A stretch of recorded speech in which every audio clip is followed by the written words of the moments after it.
अपराधियों की लाइफ हम उसको कहें कि भाई बेकार लाइफ है, लेकिन वो भी खाते पीते हैं, वो भी बिल्कुल, सोचते हैं, हम वो absolutely. दिखा रहे हैं। तो उसको लगता है कि भाई विलन तो मतलब मोगैम्बो जैसा होगा, ऐसा नहीं। I've been known to do more urban friendly roles, city friendly roles. So I want to try my hand at doing different stuff because that's the beauty of being an actor. You don't want to get slotted or typecast in any one thing. He's just a pretty boy who does South Bombay roles. आतंकवादी है, वो मैं मना कर देता हूँ, मैं नहीं करता आतंकवादी, सिर्फ इसलिए कि भाषा की वजह से या खास रिलीजन की वजह से। लेकिन कई बार ऐसा होता है कि पाकिस्तानी जनरल है, मैं कभी समझ कर रहा हूँ, मैं पाकिस्तान के लिए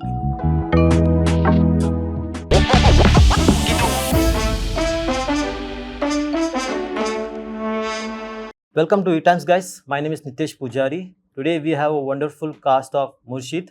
We have Zakir Hussain sir and Tanuj Virwani. Welcome to E-Times, sir. Thank you so much for having us here. To start with the trailer, it's really amazing. When we say that's a gangster saga. Right. So to start with Tanuj, you playing in police officer after Yodha. And now, so how was that experience different this time you're playing? I feel it's a very interesting year for me as an actor. I got to play someone from the armed forces in Yodha. Now I'm playing Khaki Vardi police inspector on this, and my next release I'm playing an ACP. So it's been very interesting, and of course I feel there's a added sense of responsibility when you're playing a man in uniform. Yeah. And it was cool because we were shooting this film, as sir will attest to the fact that ज़्यादा से ज़्यादा हम sets पे नहीं, हम लोग real life locations पर shoot करते थे. So if I was walking on the street with my mustache and as a police inspector, many times the public would actually mistake me for being an actual cop, and that's when I knew that okay, ठीक है, at least look तो सही बैठ गया है because it is believable enough, I've been known to do more urban friendly roles, city friendly roles. So I want to try my hand at doing different stuff because that's the beauty of being an actor. You don't want to get slotted or typecast in any one thing. He's just a pretty boy who does South Bombay roles, So I think this offered me a good challenge to do that. And when you have such a fine star cast and an amazing director such as Shravan, so it just empowers you to try and do something different. Zakir sir, the kind of roles you have been playing, whether it's comedian or playing a gangster or antagonist role, we have seen you playing all kind of. How different was Farid for you when this web series was offered to you? Straight way you can say there is no difference, but उसमें क्या होता है कि एक आदमी दूसरे आदमी से अलग होता है जी, चाहे वो गैंगस्टर हो, चाहे वो डॉक्टर हो, चाहे वो इंजीनियर हो, तो वो पर्सनैलिटी ही अपने आप में उसको अलग कर देती है. तो वो खाली यही कोशिश रहती है कि कैसे इसमें कुछ नयापन ढूंढ लें, क्योंकि कोई और नेगेटिव रोल किया है, वो अलग आदमी, ये अलग आदमी है, इसके प्रमाइसेस अलग रहे होंगे, इसकी परवरिश अलग रही होगी, तो वही अपने आप में उसको एक अलग बना देता है और उसी पे काम करने की ज़रूरत है. हम जब सर अंडरवर्ल्ड की स्टोरीज जब लाते हैं, जिस तरीके की कंटेंट है, तो नॉर्मली ऐसा देखा गया है कि we has to glorify them. The how audience take it and how you take it when the script offer to you, आप कोई डिफरेंस देखते हैं क्या? कि नॉर्मली ऐसा बोला जाता है कि बॉलीवुड ग्लोरीफाइज दिस कंटेंट, तो आप जब ये एक्टिंग देखते हैं तो आप किस तरीके से देखते हैं अंडरवर्ल्ड रियली फॉर यू? क्या है कि हमेशा मैंने ये कहा कि ग्लोरिफिकेशन कैसे करें, क्या करें. देखिए, अगर आप एक सोच की बात करते हैं तो बुराई को ज़्यादा स्ट्रॉन्ग होना पड़ेगा, तभी अच्छाई जीतती है. चाहे वो रावण और राम का युद्ध हो, तो आपको ये सादा दिखाना पड़ेगा जी, कितना सादगी से उसने एक बहुत बड़े नेक्सस को मार दिया. ये डिफरेंस अगर हम अंडरवर्ल्ड की बात कर रहे हैं तो वहाँ भी है.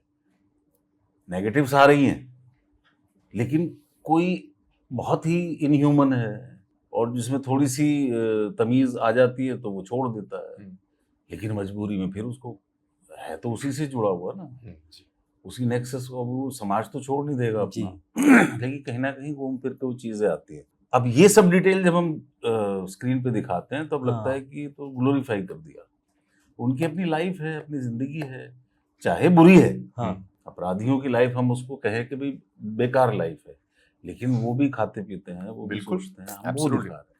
तो उसको लगता है कि भाई विलन तो मतलब मोगैम्बो जैसा होगा, ऐसा नहीं है ना जी. तो एक्चुअली तो ग्लोरीफाइड वो है जी, ये तो है ही नहीं ग्लोरीफाइड. इतने लोग, इतनी मशीनें, इतने बड़े अड्डे पे बैठे हुए हैं और वहाँ मतलब इतना खौफ फैला हुआ है। ग्लोरिफिकेशन तो वो है, ग्लोरिफिकेशन तो शोले का गब्बर है, जी ये तो आम सड़क पे चलने वाले लोग हैं।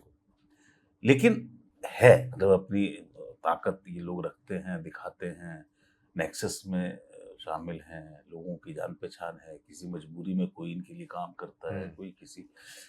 तो जब इस तरह से जुड़ाव दिखाते हैं तो लगता है यार ये तो सच नहीं है, जबकि होता वही सच है। हमें बाद में पता लगता है इसके इससे भी संबंध थे, उसके उससे भी संबंध थे। सबके साथ। तो वो वहीं से निकलती हैं कहानी। Tanuj, the kind of this time you're playing a police officer, but this is not a normal police officer. अच्छा। This isn't when you say that it's a gangster saga and KK Menon is an important role. Hmm. How was your interaction with the Menon? Please share your experience. How was that? So I will start from the beginning. So I'll tell you how this project happened for me. I get a call from our director Shravan sir, और मैंने उनके साथ already काम किया है. We done another show called Kamati Pura. So I told him that time, I'm like, sir, आपके साथ काम करके मुझे बहुत मजा आया. You call me for anything. एक सीन के लिए बुलाओगे या एक लंबे रोल के लिए बुलाओगे, मैं तैयार हूँ. Just tell me. मुझे हाँ सर मैं ये बना रहा हूँ, उसमें जाकिर सर भी है, केके सर भी है और आप भी हो. I'm like done. नहीं अरे सर स्टोरी तो सुन लीजिए आपने. नहीं मुझे करना है. Because for me it is very important to work with certain actors who are on my wish list, because I Yeah. feel that when you work with that kind of talent, automatically you have no option but to raise your game. It's perform or perish. इनके सामने अगर आप ठीक से काम नहीं करोगे वो आपको खा जाएंगे. So for me it's the best kind of acting school that I'm getting to learn firsthand and actually share screen space with people such as Sir and KK Sir in particular, right? These two guys. So it was fantastic and it's a very organic way that we filmed this entire show. ऐसे नहीं कि हमारे बहुत readings हुए या narrations हुए साथ में. Like कभी कभार आजकल the whole trend is changing, which is also a good thing. But over here, I felt like we were making like this guerrilla-styled, really long short film where we would be going and shooting in these real-life locations. Many times people didn't even know we were shooting, and of course half the time I was in the police inspector's outfit, so Yeah. most of the time. So people often mistook me for being a real cop. So it was a very different but grounded experience for me. And as far as my interactions with KK sir, I feel there's a lot of halchal जब भी आप एक Hindi film के set पर रहते हो, सब लोग चिकना चिल्लाना, this that commotion. The moment he would walk onto set, I just felt there was a change in vibe, in sound, in decibel levels, and sab shant ho jate the. And I think he's got like this zen-like, monk-like presence about him. So automatically that rubs off, and he's very calm. He's always listening. He pays a lot of attention to what the director is expecting from him. And one thing that I really respect about Sir as well as KK Sir is that even if it's not their shot, even if they are just in suggestion, they will still give their 100%. Wow. क्योंकि वो जानते हैं कि How based important. on their expression, their emotion, and their tonality of delivering a dialogue, it will impact how I will say my dialogue. And I think that the beauty about acting is not just about आप dialogue delivery कैसे करते हो. It's finding that magic between a full stop and the start of the next sentence. So that's where senior actors like that who are also very giving really come into play. So it's been a fantastic learning curve. Zakir sir, like जिस तरह तनुज ने mention किया कि acting school, you're part of NSD and आपने जिस तरह the way NSD से निकले हैं जो एक्टर्स, वेटरन एक्टर जो हम कहेंगे, अनुपम खेर सर, आप तो इज देयर अ डिफरेंस कि जो एक्टिंग स्कूल से निकलते हैं और जो normally without a background of theatres जो एंटर करते हैं एक्टिंग में, सो उनके लिए कुछ डिफरेंस हो जाता है कि क्या डिफरेंस करता है NSD? देखिए मेरा ही मानना है किसी भी काम को करने के लिए उसकी ट्रेनिंग बहुत ज़रूरी है. यस. आर्ट एक ऐसा फील्ड है जिसके लिए इंस्टीट्यूट्स भी हैं और उसमें जाना ज़रूरी है नहीं ज़रूरी है ये आप पे डिपेंड करता है. लेकिन ग्रेजुएशन आप कॉलेज जाए बिना नहीं कर सकते, है ना. आर्ट एक ऐसा फील्ड है उसको आप कहीं भी सीख सकते हैं. सीखना बड़ा ज़रूरी है. मैं ट्रेनिंग पे ज़्यादा जोर देता हूँ ना कि किसी इंस्टीट्यूट में जाने पे. आपकी कुछ मजबूरियाँ हो सकती हैं या मौके नहीं मिले. बहुत सारे ऐसे लोग हैं जो अच्छे एक्टर हैं और वो थिएटर करके ही सीखे हैं. हमारे सामने है आदित्य श्रीवास्तव, मेरे दोस्त हैं, मनोज वाजपेयी हैं, सौरभ शुक्ला है, वो थिएटर कर करके ही सीखे. They are not officially trained from some institute. But अब उसमें क्या डिफरेंस है? डिफरेंस ये मुझे समझ में आया कि जो मैं 10 साल या 15 साल में सीखूंगा उतना एक्सपीरियंस शायद वो 3 साल में दे देते हैं. ये डिफरेंस है बस. और उसमें क्या है कि आपके पास चारों तरफ एक्सपर्ट्स हैं हर चीज़ के, हर सब्जेक्ट के। आपके दिमाग में कोई सवाल आता है तो इमीडिएटली वहाँ एक आदमी आंसर जी। देने के लिए बैठा है। लेकिन ऐसे अगर हम बात करें तो हम एक कोई प्रोजेक्ट करेंगे साथ में तो कुछ बात कर लेंगे, कभी मिलेंगे तो कुछ बात कर लेंगे, ये अपने एक्सपीरियंस से कुछ सीख लेंगे, तो उसमें कुछ टाइम जाएगा। लेकिन वहाँ अगर मैं 2 साल के लिए या 3 साल के लिए एक इंस्टीट्यूट में हूँ, वहाँ मुझे करना ही वो है 24 घंटे। उसी के साथ सोना है, उसी के साथ खाना है, उसी के साथ उठना है, उसी के साथ बैठना है। तो वो आपके ट्रेनिंग पार्ट को 10 साल को 3 साल में ले आता है। तो आप बहुत तेज़ी से कुछ चीज़ें अपनी सीख सकते हैं और अपने आप को पॉलिश कर सकते हैं, जो कि आप वैसे थिएटर करते हुए या काम करते हुए सीख सकते हैं। उसमें थोड़ा-सा टाइम ज़्यादा लगता है। मेरा ये मानना है। इंडस्ट्री में इतने साल निकाल लिए आपने, जिस तरीके के रोल किए, जिस whether it's a comedian, whether it's a now अभी एंटागोनिस्ट करते हैं, ऐसा कोई लाइफ में ऐसा पॉइंट आया था कि आपको कोई रोल ऑफर किया गया और आपने मना किया? सो बहुत बार होता है। तो वो क्या रीजन था? एक आप रीज़न ये होता है कि जैसे बहुत ज़्यादा आतंकवादी है, या तो वो मैं मना कर देता हूँ, भाई मेरे को नहीं करना आतंकवादी।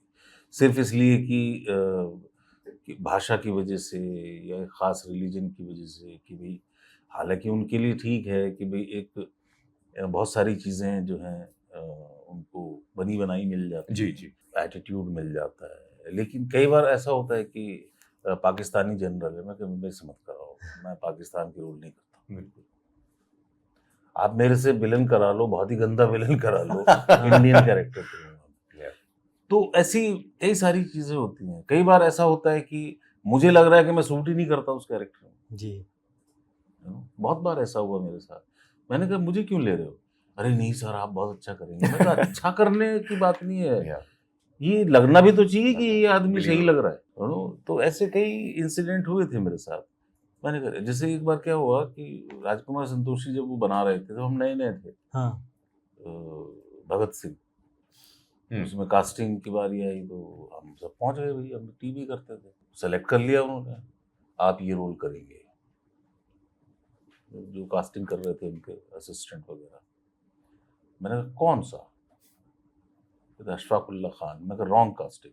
क्यों? भाई 6.5 फुट का आदमी था वो, ओ अशफाकुल्ला अशफाकुल्ला खान, खान, वो 7 फुट का आदमी। नहीं आपकी शक्ल मिलती है। मैं कहा हाइट का क्या करेगा? अल्टी पल्टी मंगवाओ। तो मैं कहा गलत कास्टिंग है। करेक्ट। पैसे दे दिए, साइनिंग अमाउंट दे दिया। जब कॉस्ट्यूम परेड हुई सब एक साथ, तो राज जी, ये कौन? अच्छा ये ठीक है, ये कौन? ये ठीक है, ये कौन? अशफाकुल्ला खान। तो देखते हैं। मैं कहा देख, मैं कहा भगत सिंह, मैंने रोल किया है थिएटर में और मैं जानता हूँ, मैं हिस्ट्री का स्टूडेंट हूँ, पॉलिटिकल साइंस का स्टूडेंट हूँ। तो ऐसे ही किसी को भी शक्ल मिलती है अशफाकुल्ला खान बना दो, तो पर्सनैलिटी भी कोई चीज़ होती है। अब कोई मेरे को सीमांत गांधी का रोल देते, मैं करूंगा क्या? मैं बेवकूफ हूँ जो करूंगा। तो ये अंडरस्टैंडिंग आपको होनी चाहिए कि आप कर लोगे वो बात अलग है, लेकिन आप दिखते हो वैसे। जी। जी। तो ये बहुत कम लोगों तो में। फिर क्या हुआ सर उसके बाद आपने वो रोल? फिर वो मना कर दिया उन्होंने। मैंने कहा पैसे वापस नहीं दूंगा भैया, फोन वोन में और आने जाने में लग गए। कहते हाँ ठीक है रहने दो। मैं कहा तुमको पहले ही मना किया था मैंने। तो इस तरह की बहुत सारी चीजें होती है जिसमें आपको ही समझना होता है कि जोकर तो नहीं लगूंगा इसमें। हाँ, बिल्कुल। अब सोचो ना, मैं अशफाकुल्ला खान में कैसे करता है, हाँ, कितना चीट कर लोगे आप। करेक्ट। तो इस तरह की चीजें बहुत होती है। so he's making debut in 2013, and now it's been more than a decade. Yeah. So are you been selective for when it comes to offering a role, taking up a role, or what kind of thing you see in the project? You know, you have to make the best of आपके सामने जितने भी या जिस तरह की opportunities आते हैं, right? I mean, you're not always in a position to be overtly selective, but at the same time आपको भी balance करना होता है, because I genuinely believe कि आपका work आपका सबसे important और best audition है, right? Because you're only as good or as bad as your last project. No one really cares what you did 8-9 years back and stuff, you know. Like if the audience, you expect the audience to come and watch you, you need to have that certain street credit कि यार ये बंदा अच्छा काम करता है, अच्छे projects चुनता है, अच्छे लोगों के साथ काम करता है. I've never been attracted towards glamour and stardom, to be honest. I know it might be a funny thing for me to say considering I'm an actor, but for me, I just what I find fascinating about acting is that you get the opportunity to travel so much, to meet so many interesting people and play roles and do things that you would possibly not get the chance or the opportunity to ever do in real life. और अब की because अलग-अलग किस्म की फिल्में बन रही है, so many different subjects they're making on OTT platforms in long format, and of course you got television as well. So I just feel it's a very interesting time. So if I like something, I don't think that यार इसमें मेरे सिर्फ 5 scene है, यार इसमें ये भी है, ये भी. I don't think like that. I'm like, hey listen, अगर मैं ऑडियंस होता तो मैं ये शो डेफिनेटली देखता या ये फिल्म डेफिनेटली देखता, and that's the basis on which I choose the kind of work that I want to do. So of course you have to be choosy, but not so choosy that you end up doing one project in 2 years. Yeah, I don't have that luxury. Like sir, Zakir sir, आपने mention किया you were also part of a political student, and तो बॉलीवुड और politics को एक कभी-कभी एक mix हो जाता है, तो आप कैसे देखते हैं ये रिलेशन कैसा है आर्ट्स एंड पॉलिटिक्स का? मैंने पॉलिटिकल साइंस ऑनर्स किया है, लेकिन वो सिर्फ ग्रेजुएशन करने के लिए. मेरे को पॉलिटिक्स बिल्कुल नहीं आती और ना ही समझ आती है. हाँ. तो वो तो मजबूरी थी, हम पढ़ाई लिखाई में बहुत बेकार थे. किसी तरह से ग्रेजुएशन करनी थी तो हो गई. पॉलिटिक्स को अगर हम राजनीति जिससे हमारी सरकारें बनती हैं वो सब देखें, लेकिन हम दूसरे मैनर में भी पॉलिटिक्स को ले आते हैं कि भी इसने उसको हटवा दिया, इसने उसको सेलेक्ट करवा दिया, वो सब हो गया. ये सारी चीज़ें साइड बाय साइड चलती रहती है, इसको डिनाई नहीं करता मैं. हम सब इसके कई बार शिकार हुए हैं कि खुद हमारी एक बार बात हो रही थी, सबोटेज, कुछ ये कुछ वो सब चलता रहता है. अब वो किसके प्रेशर में होता है ये हमको नहीं पता. अब ऐसे किसी का नाम यूं ही ले लें बिना किसी सबूत के, हमारे पास कुछ है तो है, लेकिन उड़ती उड़ती चीज़ें सुनने को मिलती हैं तो होती हैं. ऐसे कई बार मेरी IMDb की लिस्ट में 3-4 ऐसी फिल्में हैं जिसमें मैंने काम ही नहीं किया. क्यों रखी हुई है पता नहीं. तो मैंने ये सोचा कि शायद वो कंसीडर कर रहे होंगे, ले किसी और को लिया तो IMDb में छपा पड़ा है, वो निकालने वाला नहीं है.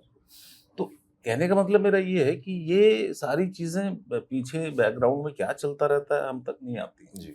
और वो होता है, वो बहुत होता है. यहाँ होता है, छोटे जगहों पे होता है, ड्रामा स्कूल में होता है, श्री राम रेपेट्री में होता है. वो सब चलती रहती है. रोल को पाने की कोशिश, ये डायरेक्टर को पार्टी दे, उसको पार्टी दे, वो सब हम नहीं करते. पार्टी करो, खूब करो, रोज मैं दे सकता हूँ, लेकिन रोल पाने के लिए अमेजिंग. आपको रोल देना है तो मेरी कैपेबिलिटी भी दी. जिस तरह आपने मेंशन किया के सर का, उन्होंने एक इंटरव्यू में मेंशन किया कि एक ग्लैमरस इंडस्ट्री है, तो उनको स्टारडम से दूर रहना बहुत पसंद है, क्योंकि वो नहीं चाहते कि मैं जब भी निकलूँ घर से तो कैमरा रहे पीछे या 4-5 मुझे जाके मैं फ्रीली जी ना सकूँ. तो आपके लिए स्टारडम क्या है सर? सुपरस्टार, मतलब ये टर्म आपके लिए कैसा है? आप मेरा इंटरव्यू ले रहे हैं बैठ के, ये स्टारडम है भाई? कुछ तो आपने देखा ही होगा ना, कि तभी तो मैं यहाँ बैठा हूँ जी. तो मैं तो सड़कों पे वैसे ही पैदल निकल जाता हूँ. आज भी लोग हेलो हाय पहचान भी लेते हैं, तो पहचानने के लिए तो काम कर रहे हैं. करेक्ट जी. और अपना सर्वाइव करने के लिए काम कर रहे हैं. तो के ने बिल्कुल सही कहा, वो निकलेगा. वो मैं बाकायदा मैं बता रहा हूँ, मतलब मैं तो पैदल वॉक करने निकल जाता हूँ सड़क पे. आज भी अभी भी करता हूँ, है ना. फ्राइडे होता है तो मस्जिद चला जाता हूँ पैदल. लोग देखते रहते हैं, ठीक है, हेलो हेलो नमस्ते. ये स्टारडम है और क्या हो सकता है. हमारे लिए तो इतना ही है. And for you, what is that exactly term? I mean, see, like I mentioned before, I'm not someone who really gravitates towards stardom. Honestly, मुझे बस अच्छा काम करना है. उस काम से मतलब है, I feel कि यार अगर आप कहीं बाहर हो और कोई अनजान आदमी आपके पास आए and say hey listen, you know, we really enjoyed your work, और आपका ये शो है, आपका ये परफॉर्मेंस देखकर, you know, it made a difference to our lives in some little small way. That means a lot more to me. You know, आपके इर्द गिर्द आपके फैमिली मेंबर्स, दोस्त तो सब रहेंगे. They'll always usually say good things and all that, so you don't get the best perspective according to me. But when unknown people all over the world actually, you know, come up to you and they say nice things, it that means a lot more to me than getting 5 million followers on Instagram, यार, because आजकल वो भी पता नहीं कितने असली है. So you know, for me that is very very refreshing. You know, like especially जब मेरे OTT पे shows आने लगे, you know, so you get a much larger audience and suddenly you're traveling. You could be in Singapore, Dubai, UK, anywhere, and people are coming up and recognizing you, and sometimes they don't even know your name. They're calling you out by your character's name. For me, that's really gratifying and that gives me a great high. Sir आपने बॉलीवुड ही नहीं, south Tamil, Telugu बहुत सारे फिल्मों में काम किया है, तो आपको कोई डिफिकल्टीज हुए जो अगर मीडियम चेंज होता है तो किस तरीके की डिफिकल्टीज आपने फेस किए? कुछ हैं, मतलब भाषा का डिफरेंस आता है, लेकिन उसके तरीके हैं बहुत सारे। जैसे मैंने फिल्म की थी साला खड़ूस, वो तमिल, तेलुगु और हिंदी 3 भाषाओं में बनी। तो जब एक साथ पहले शुरू हुई थी तो तमिल और हिंदी एक साथ थी। ओके। तो सुधा जो है वो, क्योंकि मणि रत्नम साहब की असिस्टेंट रही 7-8 साल काफ़ी फिल्मों में, दिल से वगैरह, तो she is very particular about, क्योंकि अपने उस्ताद से जो सीखा है वैसे, तो शी सेड कि you have to speak Tamil. तो मैंने कहा चलो देखते हैं, और काफ़ी वो लंबा कैरेक्टर था उसमें, सारा खड़ूस में, छोटे मोटे सीन भी नहीं थे, बड़े बड़े थे। एंड विद माधवन, तो माधवन तो तमिल स्पीकिंग है। तो मैंने क्या किया, 1 महीने पहले उनसे स्क्रिप्ट मंगवाई, और तमिल कैसे बोलनी है उन्होंने नोट्स, वॉइस नोट्स भेजे, फिर उसको मैंने हिंदी में टाइप किया। ओके। और उसको मैंने रटा, और फिर मैंने, जब वो आते थे कि भाई हिंदी का शॉट पहले ले कि तमिल का, मैंने तमिल का पहले ले लो, स्ट्रेस खत्म कर दो। And she was not allowing the cheating कि यहाँ लिख के रख लो, वहाँ लिख के रख लो। अच्छा। एंड शी से डबिंग भी आप ही को करनी है। तो अच्छा। तमिल की डबिंग भी मैंने की थी अपनी खुद। Oh, I need to watch तो this. उसमें क्या है कि फिर वो फिल्म वर्क कर गई वहाँ पे, तमिल में तो 100 करोड़ या ऐसा कुछ, हिंदी में भी ठीक चली थी। फिर वो वेंकटेश सर ने, तेलुगु वाले जो स्टार हैं, उन्होंने देखी कि मैं करना चाहता हूँ, तो वो तेलुगु में हुई। फिर वही हुआ कि वो डायलॉग मुझे भेजे गए, फिर मैंने हिंदी, फिर वो तेलुगु ऐसे बोला। तो डिफरेंस क्या होता है, अब दूसरे वहाँ पर उनको पता है कि हमारी लैंग्वेज बहुत डिफिकल्ट है, हिंदी स्पीकिंग लोगों को बहुत मुश्किल होती है, जी, तो जी। दे अलाउ चीटिंग हम्म। या प्रॉम्प्टिंग। तो मैंने एक फिल्म की थी तेलुगु, उसमें वो जाके डायरेक्टर का असिस्टेंट आता था कि ये डायलॉग है, ऐसे ऐसे बोला जाएगा, ऐसे ऐसे बोला जाएगा, ऐसे ऐसे बोला जाएगा। मैं उसको हिंदी में लिख के थोड़ा सा सुनने में आए रवा कर लेता था, और वो बोलता जाता था और मैं डायलॉग बोलता जाता। तो ऐसे भी काम किया है। कई बार ऐसे भी किया है कि एक मैं तमिल फिल्म कर रहा था, उसमें मैं था और प्रकाश राज थे और उनका बेटा था। तो जैसे उस पे बिल्डिंग पे कोई स्टूडेंट चढ़ गया है, अरे अरे क्या कर रहे हो, तो मैं हाथ पे लिख लिया। जुगाड़, हाँ। नेक्स्ट लेवल जुगाड़। So that kind of cheating they allow, या कि भाई दिखना नहीं चाहिए कि बस, या सामने बैठे हैं आपने तो कभी वो इन ईयर यूज किया है? नहीं, नहीं। सामने जैसे माधवन बैठा है हाँ। तो उसकी छाती पे डायलॉग लिख लिया, अरे वाह। उसका वो ऐसे। तो ऐसी चीजें हैं, राइट। वो करनी पड़ती हैं, क्योंकि एंड दे अलाउ इट कि यार दे कांट स्पीक, क्योंकि वो गुजराती हो हाँ। या थोड़ा सा मराठी हो थोड़ी बहुत, तो वो हिंदी बेस है सब, उसकी लिपि जो है मतलब। Yeah. तो और हम, हमारे आसपास बहुत लोग हैं, हम सुनते रहते हैं बंगाली इवन, तो कहीं ना कहीं से अब ड्रामा स्कूल या पंडी हाउस या थिएटर के सर्कल में के आसपास बहुत सारे ऐसे लोग हैं, लेकिन साउथ की लैंग्वेज पल्ले ही नहीं पड़ती है, बिल्कुल भी नहीं समझ आता। बाकी सब हम कर सकते हैं।